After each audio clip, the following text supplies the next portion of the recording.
Hello, huge movie fanatic Nick coming at you to review another movie that I tend to, maybe not every year, but I tend to try to, I don't know, just because I'm OCD insane, kind of tend to try to revisit every summer.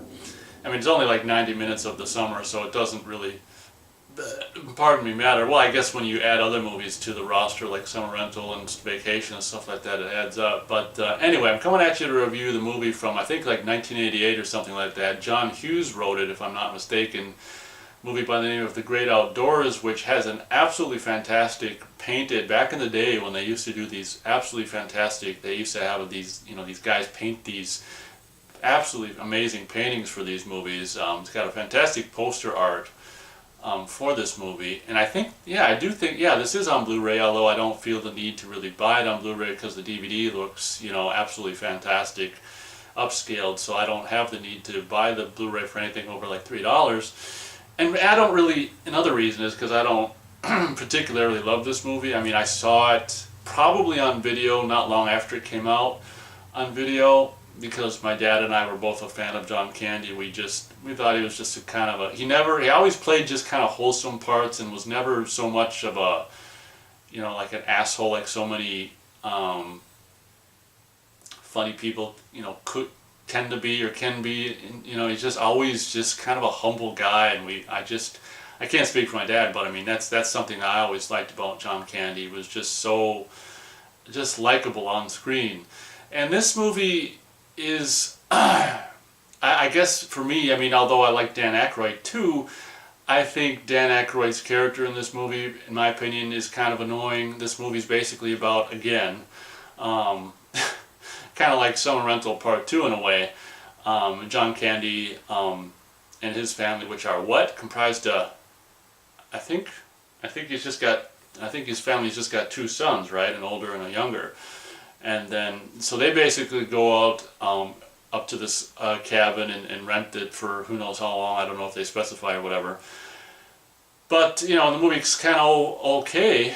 And then, not long after the movie starts, we just basically, Dan Aykroyd's character, who's portrayed the whole movie as this kind of rich, just rich know-it-all kind of guy who's into investing and all this kind of shit, shows up in his Mercedes with the, I always thought it was so stupid with some of the, I don't know if these cars, if Mercedes still has cars with the headlight wipers, but I thought it was just the most ridiculous thing ever. And like, if I had a car with headlight wipers, if I got one at a good price or something, I'd be like, I'd rip off the headlight wipers. I just think that is so stupid. But I think his car has headlight wipers. If his car doesn't, there are Mercedes models that are in existence, or have been, that have had headlight wipers. But I'm not reviewing the car, I'm reviewing the movie. So, I generally like Dan Aykroyd, but I think this is one of the roles that I like him least in. I mean, he's made to be annoying in this movie. So he shows up with his wife Annette Bening at the time, who I don't think was really anything so much. Not that she really ever was, but I don't think she was really the biggest. The name Annette Bening was really so much a name yet. So she was probably still kind of trying to make her mark at this time. And they got these kind of, I don't know why they're portrayed as being such horrors or whatever, but. These two, like, it's kind of goofy that these two, I think Dan Aykroyd and his wife, I mean, they're not, neither of them are redheads, I don't think, so I don't know why they ended up, they're supposed to have ended up with these two kind of pale twin redhead girls or whatever, like, that's all I keep thinking is that kind of zoom into them with that Twilight Zone music playing. But so Dan Aykroyd and his family crash on, I don't know how they know, I can't remember. There's a lot of details I can't remember about this movie, but basically, I can't remember if Dan Aykroyd is the brother of John Candy's character, or someone seems like they're related. Like, someone's related to someone in this movie, I thought. But that's kind of irrelevant. This movie, I've never really liked a whole hell of a lot. It just... and like has a good idea, but I don't know, like John Hughes for me in the early 80s was, maybe, early to mid 80s was maybe the best. And this is the point of like starting the John Hughes career, where it's kind of like, you know, Uncle Buck, The Great Outdoors, you know, Home Alone, stuff like that, that's becoming more what I'd call, you know, if you've watched my reviews of comedies in the past, you know I kind of regard a lot of, you know, the older or the more recent John Hughes movies like Home Alone and stuff. Once he starts doing stuff like that, I regard that kind of stuff as definitely like corporate comedies, is kind of the phrase that I pen to a lot of these things, and in particular, basically all the shit that comes out now with Zac Efron and, you know, and Dwayne Johnson and you know, Seth Rogen and all this shit, and all the, you know, Judd Apatow shit, whether it's directed or produced by, and all these kind of faces that you see, you know, kind of keep coming up, like the Saturday Night Live faces, or the, you know, the just what's the name of that guy who, I mean, I don't hate, I mean, I kind of like Paul Rudd, but it's getting to the point where if you see someone so often, it's just like you do start to kind of be like, oh god damn it. So for me, you know, the late 80s is really kind of, although I wouldn't regard Trains, Planes, and Automobiles as so much of a corporate comedy. I think that one has more soul, but this one doesn't, for me, has always been kind of soulless and just seemed more like just a studio money grab. And I think a lot of it has to do with, I mean, having revisited it recently, there's some exterior or shots that are supposed to be like exterior outdoor shots at night, which are clearly studio indoor set, because you can hear people's echoes and stuff like that. Really, for me, really just gives movies, and call me ridiculous, but stuff like that really gives movies a bad vibe, particularly a movie that's called The Great Outdoors. If you're shooting in an interior soundstage, it's supposed to be an exterior scene, and for a movie called The Great Outdoors, I think that's just pathetic, personally. But so, you know, call me goofy, call me whatever, but that's just, I've never felt this movie really had kind of the heart, you know, or the kind of just, I don't know, the John Hughes heart that some of the early 80s stuff had. And so that's kind of my feelings about this movie. I think the shenanigans in this movie, like the, you know, the John Candy's character wants to get a pontoon boat and just grill on the lake, not that you need to be eating.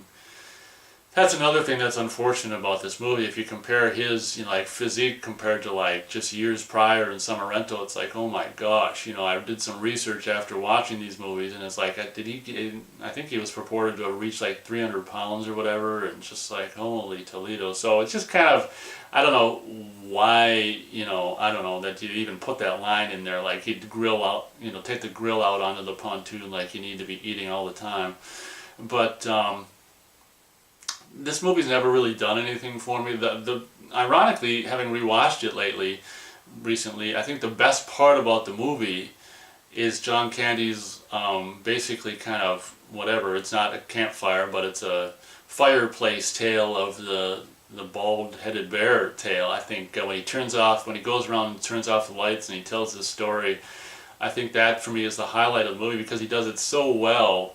And it's, you know, I don't know if it's written so well, but I mean, just being a fan of John Candy and his just aura, if you will, and his presence, the way he tells it is absolutely fantastic. You know, basically, you know, at the end, just punchlined, or whatever you want to call it, by him throwing his glass of whatever, alcohol onto the fire and having come out of the exterior shot of a big flame ball coming out of the top of the chimney, which I think they cut away too quickly from. It would have been nice to see, you know, it kind of roll up into the air and disappear. But it's funny because with all these hijinks and that speedboat scene, see, that's what I mean, like that speedboat scene where they just, you know, take Dan Aykroyd drags John Candy all around the lake on a speedboat on water skis and stuff. That's just, to me, kind of what comedy has, you know, basically devolved to.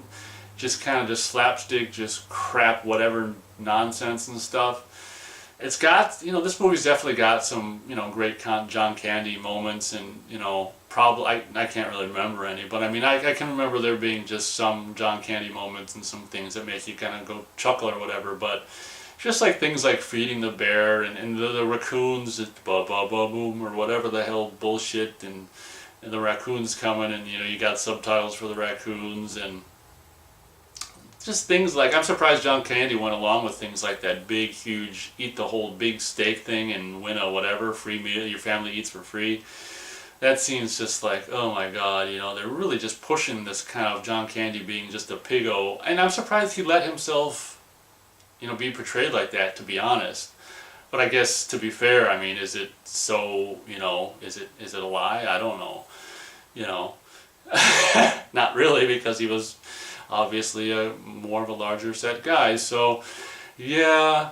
Oh, and then, I don't know, I just feel like this movie's kind of stitched together, like John Hughes just like wrote it in a, he was just soaking in the bathtub for 40 minutes and just wrote it, because then there's this, they try to throw in this like love interest with John Candy's older son, and this girl who's actually got some pretty nice legs in that first scene where she's got like these Daisy Dukes or whatever, and it's just like, oh yeah. I don't know if she's never in them shorts again, like, for the rest of the movie, which is kind of a bummer. But they just do this like little bit of, how they, and in European Vacation, they had Rusty meet, trying to meet girls in Europe or whatever, and then meets an American girl in Europe, which is kind of cool. I don't know if I mentioned that in my review last year. But, I don't know, just trying to force this relationship on, and then only to like get all close, only to leave at the end, and it's just like, so... Another thing I don't like about this movie is this this bear story, which is said to have it played in the movie like just something that was supposedly have happened, but then maybe not, and is he just making it up? Who knows?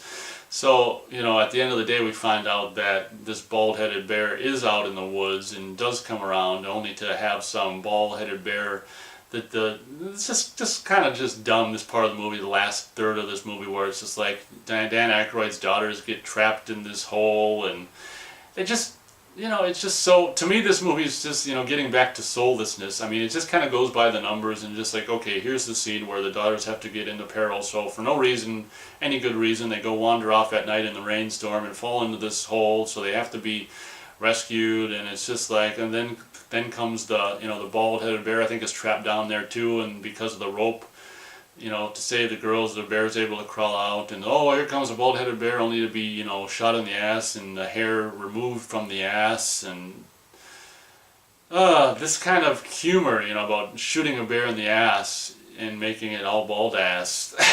That's just not, my idea of any kind of creative humor. So that's why I call this kind of one of the first, kind of corporate comedies, in my opinion, that, in corporate comedy not being a good thing either. So, stars. Yeah, I'm just going to go 1.5 stars out of 4 stars for The Great Outdoors. It's a movie that I think is, kind of soulless at the end of the day. And if there's anything good about it, I mean, it's just John Candy's presence. The woman that got to play his wife, I think, has a kind of a, in Summer Rental, that woman was probably a little too attractive, and at least when they casted his wife in this movie, she was a little more, it was a little more realistic, where she was kind of a little more of the, I wouldn't say heavy set, but, she had it in her cheeks, kind of like, she was a not so large person herself, or whatever, so, or big boned, or whatever the hell you want to call it. So, yeah. Great Outdoors, like when I think of the title and the fact that it's filmed, and it does have some actual, obviously, I think being filmed up in Canada, it does have some, pretty photography, but unfortunately, for a movie called The Great Outdoors, this is another one of my problems with it, it doesn't have the amount of like beautiful outdoor photography that one would kind of expect or hope for, and that's another reason I give this movie kind of less stars, because doing a movie called Great Outdoors and then having maybe not so much of it even take place outdoors is kind of ridiculous. It's like that movie The River that I bought years ago, previously viewed at half price for like $3, and it doesn't even take place on the river. It's kind of like calling a movie Star Wars and having it all take place in a desert, like so many of them do. But anyway, I'm rambling, so thank you very much for watching my review of The Great Outdoors. Feel free to let me know what you think of the movie. I mean, did you grow up with it? Did you not? Do you like it? Do you not? And why? So thank you very much for watching, and we'll see you next time.